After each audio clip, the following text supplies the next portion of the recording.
Optical instrument. अब optical instrument क्या होता है कुछ आइडिया इसमें? कोई बताएगा बेटा मुझे? ऑप्टिकल इंस्ट्रूमेंट जैसे ये लगा हुआ है, गिलास लगा हुआ है, चश्मा बना हुआ है, तो इससे क्या हो रहा है, या तो हम थोड़ा सा चीज बड़ी देख रहे हैं या तो छोटी देख रहे हैं।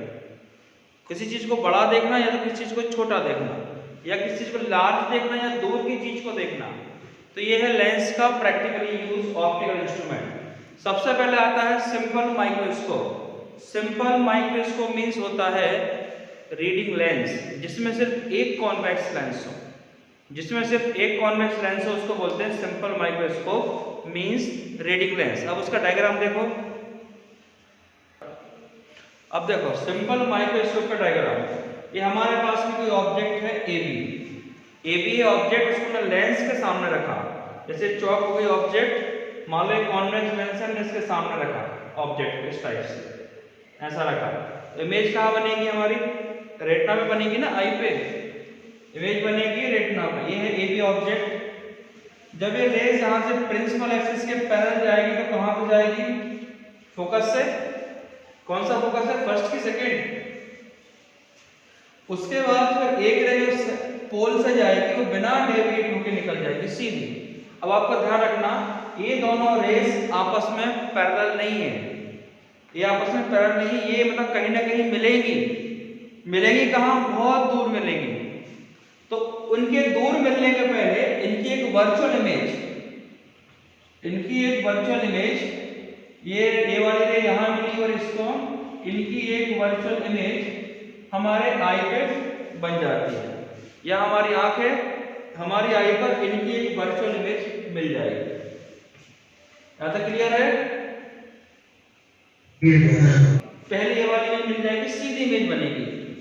ये है AB और इमेज इसकी बन गई A1 B1। अब जो यह इमेज हमारी आंख पर एंगल बनाती है उसका नाम क्या होता है? अल्फा की बीटा। इमेज जो हमारी आंख पर एंगल बनाएगी, एंगल किसको बोलते हैं? 7th क्लास में पढ़ा था, जहां दो रे आपस में मिल जाती हैं उसको बोलते हैं एंगल्स। अब ये इमेज हमारी आंख पर जो बनाएगी एंगल, उसका नाम दे देंगे बीटा। तो मैं इसको दे देता हूं बीटा वाला।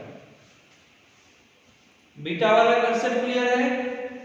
इमेज जो एंगल्स हमारी आंख पर बनाएगी, आई पे फॉर्म होगा, उसको बोलते हैं बीटा। और ऑब्जेक्ट, ये है ऑब्जेक्ट जो एंगल आई पे बनाएगी उसका नाम होगा अल्फा। अगर मैं बना दूं यहीं पर तो थोड़ा सा कंफ्यूजन हो जाएगा, तो इसी के पैरेलल हमने यहाँ पे मान लिया, इसको मैं ज्वाइन कर देता हूं ऐसे पोल से, तो दिस एंगल इज अल्फा। इस पूरे डेरिवेशन में आपको अल्फा और बीटा ही समझना है कि अल्फा बीटा क्या होता है। यहां तक रिस्पॉन्स दो बेटा।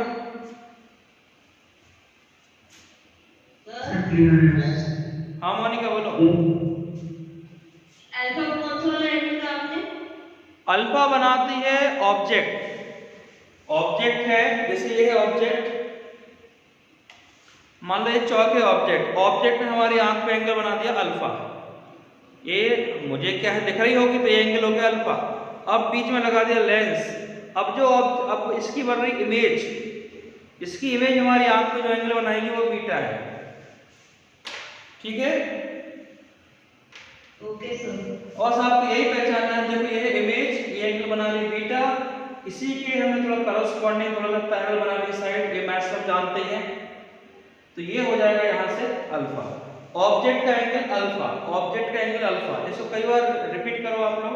ऑब्जेक्ट का एंगल अल्फा और इमेज का एंगल होता है बीटा। और ये इमेज और मैग्निफिकेशन का फॉर्मूला में क्या हो जाएगा? Beta upon alpha. इसको याद करने में दिक्कत तो नहीं आएगी कि बीटा पहले है कि अल्फा पहले है? आया तो मैं बता दूं, अगर आए ना तो तुमने बचपन से मैग्निफिकेशन पढ़ते आ रहे हो यार, v अपॉन u करके, यही पढ़ते आ रहे, 10th में पढ़ा था तुम लोगों ने? हाँ ना, तो बोलो, रिस्पॉन्स दो प्रॉपर्ली। Yes sir. तो ये इमेज जो एंगल बना रहा है वो बीटा, और ऑब्जेक्ट जो एंगल बना रहा है अल्फा। तो m equal to beta upon alpha. Diagram बनाने के और इसको लिखने के मार्क्स मिलते हैं, एक मार्क्स तो आपको यहाँ तक मिल जाता है m equal to beta upon alpha लिखने के। तो कोई सा भी क्वेश्चन आ जाए टेलीस्कोप का, माइक्रोस्कोप का, m इक्वल टू बीटा पर अल्फा लिख के आना, डायग्राम बना के आना, स्टेप मार्किंग के मार्क्स मिलेंगे आपको। अब हम थोड़ा सा देखो, ऑब्जेक्ट जो डिस्टेंस होती है उसे क्या मान लिया हमने, u मान के लिया, होते ही u। और ये d है, d क्या है, d किसको बोलते हैं, ये d क्या होती है, distance of distinct vision, distance of distinct vision को बोलते हैं d। इस d का रोल कैसे देखो बताऊं आपको, जैसे कोई पेज है, ये पेज मेरे सामने है, अब मैं इसको इस डिस्टेंस से पढ़ रहा हूं, मुझे साफ साफ दिख रहा है। जैसे ही मैं इसको यहां तक लाया 25 के पहले, तो साफ दिखना बंद हो जाएगा। तो जब तक ऑब्जेक्ट, ये क्या हो गया हमारे लिए ऑब्जेक्ट, जब तक ऑब्जेक्ट की इमेज हमारे आई पर एकदम क्लियरली फॉर्म होती है उसको बोलते हैं D, distance of distinct vision. इसके आप पास में लाओगे हमें दिखना बंद हो जाएगा। और लास्ट पॉइंट क्या रहेगा, इन्फिनिटी। अगर हम इन्फिनिटी तक पहुंच गए तो उसके बाद दिखना बंद रहेगा। तो हमारे लिए वेरिएशन पॉइंट कौन से हैं, ये हमारी हो जाएगी आई, डी से लेके इन्फिनिटी, इनके बीच में अगर इमेज फॉर्म होगी तो हमें दिखेगी। कंसेप्ट क्लियर है? Yes sir. अगर डी के पहले बन गई तो हमारे कोई काम की नहीं, और डी के बाद में मतलब इन्फिनिटी के बाद बनी तो इमेज हमारे कोई काम की नहीं, हम उसको देख नहीं पाएंगे। ए बी, ये इसका सेंटर पॉइंट दे देते हैं अपन को। अब एक ट्रायंगल देखेंगे अपन ए बी ओ, दूसरा ट्रायंगल देखेंगे B1 A2 O, यहां से हम वैल्यू निकालेंगे। अब अल्फा और बीटा एंगल काफी छोटे हैं, इनको कैलकुलेट करने के लिए हम लगा देते हैं 10। तो 10 बीटा अपॉन 10 अल्फा, ये हो जाएगा m। और 10 का फॉर्मूला क्या होता है, 10 होता है परपेंडिकुलर अपॉन बेस, ये 10 में पढ़ा था, परपेंडिकुलर अपॉन बेस होता है 10। अब इन दोनों ट्रायंगल्स को यहाँ पे देखते हैं। तो सबसे पहले ट्रायंगल लिया हमने, ये बनाना था angle beta A B O. दूसरा ट्रायंगल ले लो B1 A2 O, B1 A2 O। B1 O2 की OB1 की डिस्टेंस क्या है, D, और OB की डिस्टेंस क्या है, U। और मैं आपको साइन कन्वेंशन पहले ही बता चुका हूं, फिर से बता देता हूं। जैसे आपने 9th क्लास में पढ़ा होगा कोऑर्डिनेट ज्योमेट्री, 9th क्लास में एक चैप्टर था ना ग्राफ वाला, कौन सा, 3rd चैप्टर था 9th मैथ्स में। यहाँ पर पॉजिटिव x, यहाँ पर नेगेटिव x, यहाँ पर पॉजिटिव y, यहाँ पे नेगेटिव y, और यहाँ हो गया आपका लेंस, ये हो गया आपका लेंस। जो लेंस के इस पार है, नेगेटिव x की तरफ है लेंस के, वो उसको मिलेंगे नेगेटिव। अब आप देखो D और U कहाँ पे हैं, D और U कहाँ पर हैं, देखो जरा, नेगेटिव। तो U ऑलवेज भी नेगेटिव, और मे भी कई बार मतलब D ऑलवेज भी नेगेटिव। तो इस टाइप से देखना, साइन कन्वेंशन के चक्कर में ज़्यादा तुम पढ़ना मत कि क्या साइन कन्वेंशन होता है।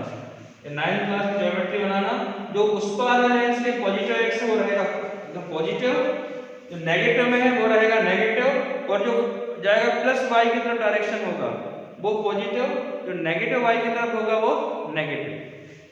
बस यही सारी कहानी है। अब हम यहाँ पे सॉल्व करते हैं ट्रायंगल्स को, तो देखते हैं आगे। अपॉन बेस ए बी, और बेस कितना हो गया ओ बी, और ये एंगल था अल्फा।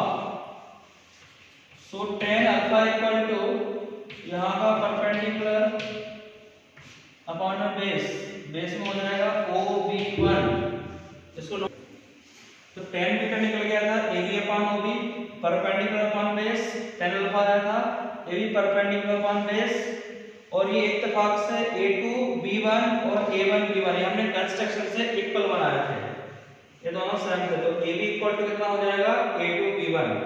तो मैं नेक्स्ट स्टेप में आपको लिखना है, मैं यहीं पे लिखता हूं, A2 B1 मींस हो जाएगा AB। अब इन दोनों की वैल्यू जो 10 मैग्नीफिकेशन का फार्मूला है, tan beta upon tan alpha, आप लोग ये वैल्यू पुट करके मेरा आंसर बताओ मुझे। T/2। क्या आंसर बोला, फिर से बोल दो। ये रेसिप्रोकल है तो ऊपर पहुंच जाएगा, इतना आता है ना मैथ्स। इसमें किसी को प्रॉब्लम है कि ये मैंने डिवाइड से मल्टीप्लाई में लाएंगे तो न्यूमरेटर डिनोमिनेटर में चेंज हो जाएगा।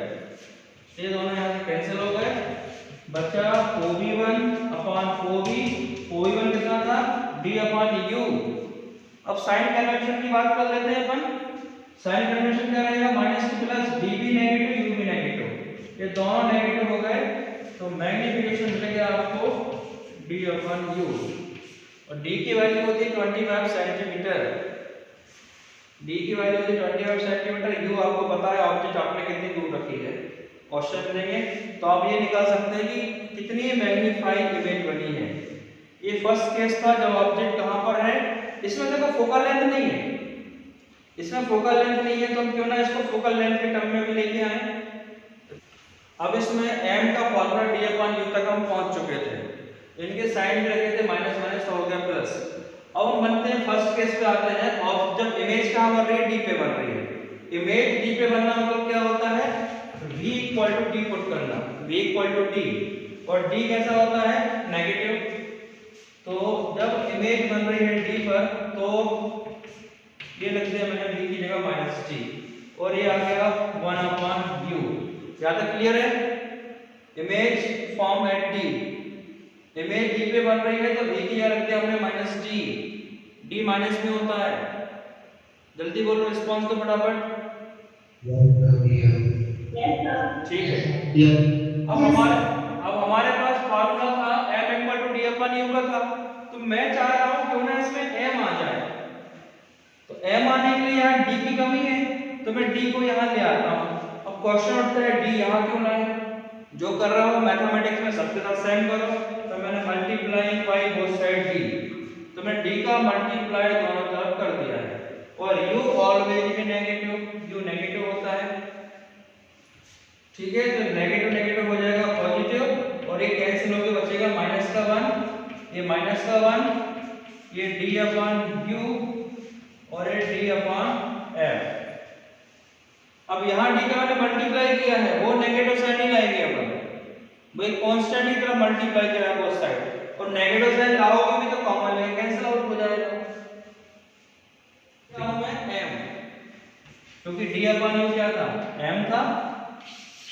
मैग्नीफिकेशन निकाला भाई हमने, m -1 को यहाँ लाता हूँ तो 1 plus d upon f equal to m। तो ये मैग्नीफिकेशन का फॉर्मूला हमें फोकल लेंथ के टर्म में मिल गया। अब आपसे फोकल लेंथ पूछे सिंपल माइक्रोस्कोप की तो ये फॉर्मूला लगाना है।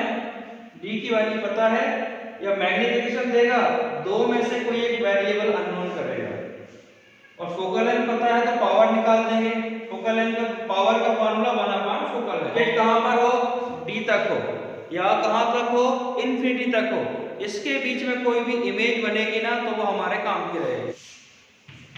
Image form at infinity. तो m का फॉर्मूला था d अपॉन u। ऑब्जेक्ट कहां होना चाहिए बेटा जब इमेज इन्फिनिटी बनती है, object at light at focus, image will be form at infinity. अगर ऑब्जेक्ट फोकस पर होती है तो इमेज कहां बनती है उसकी, बोलो यार, इन्फिनिटी पे। क्यों तो सरद ही बोल रहा होगा ना। दिशा ये कंसेप्ट क्लियर है, Shivani? Yes sir. Yes. Pranav, अगर ऑब्जेक्ट फोकस पर होती है तो उसकी इमेज कहां बनती है, इन्फिनिटी पे। तो u की जगह लिख देंगे हम m। बस ये दोनों केस पॉसिबल थे तो सिंपल माइक्रोस्कोप हो गया यहाँ पे खत्म।